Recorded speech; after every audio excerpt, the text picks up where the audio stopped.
Thank you so much. I think it's not an either-or question, it should be the three. As an individual, it is your right. And it's also, so every individual, you need your right to consent, to give your data. You also need your right to deletion of your data. And you can see a lot of startup companies now doing a lot of business model, even advocating for individuals to delete their data. There are some big techs have collected several years ago from that. Number two, it is also public good. We cannot build a very impactful AI ecosystem without the infrastructure of data.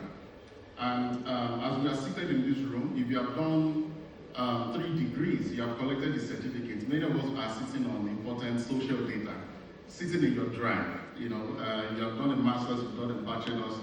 Many of you, your parents collected cooperative money for you to do that thesis. And the data is seated somewhere. Somebody needs that data. And some of those data can be anonymized for public good. A whole lot of our young people building innovation today in AI, they're actually using big tech LLMs that are not built for our context, and we cannot actually solve our local problems without actually feeding our own models. And those data are very important. So it's also public good when we're able to anonymize data for public good.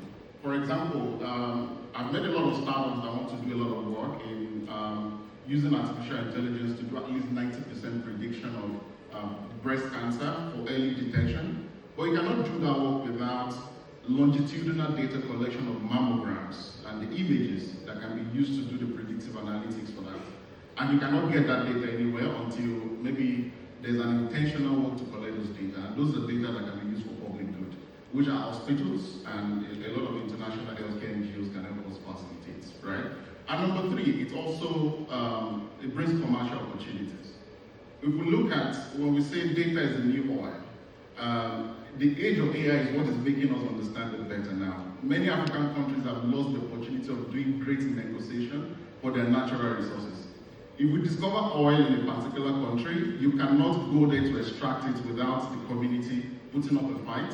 You can also extract natural resources in many countries without the government giving licenses. But what AI has done is that it has created an open day robbery where 1 a.m. Eastern time, a big tech in the US point their satellite to Africa and scrape all our web data. It's like taking cocoa from Ghana, unrefined, take it to Belgium, make chocolate and sell it back to us. And many of you in this room, you're paying $20 a month for ChatGPT. I pay $83 for Claude AI because it does a lot of other big data work. And the truth is that some of the data used in refining that model is scraped from open web. And it's very important for us to understand it from that context. But the other important point is that he that controls the data controls the value chain of AI.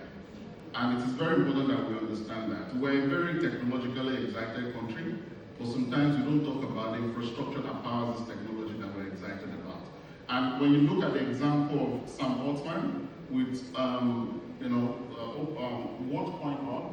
where before many countries in Africa discovered what was happening, they've collected data of millions of people and for their iris. Because this particular fingerprint that we're using now, people can break it now. It's no longer the most unique identity system, right? And the future in terms of prediction is that our iris is what we're going to be using as personal identities to even, and you can see the use cases with your phones now where you can unlock with your eyes. And somebody that's collected that amount of data, before people discovered, imagine that that data has been collected across Africa and people were being paid $50 in some villages to do it. And they are not aware that they're giving away a lot of data. And when Kenya as a country sued OpenAI for that, I'm sure they've paid the fine, but where is the data? The data still sits with Sam Altman.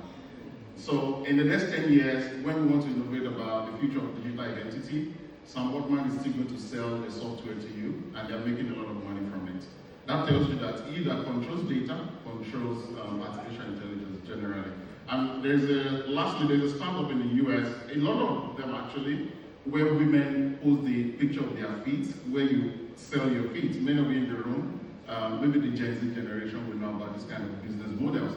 And you can see that companies like Adidas and Fenty and beauty companies can actually buy this data to do modeling of the new shoes they want to sell to you. or the new type of paint they want to sell to you, and you are just selling the picture of your feet for a small amount of money, is a fetish that many people engage in, but the amount of money it makes for those companies is crazy. We cannot run away from negotiating what the future of our data. Thank you so much, Doc.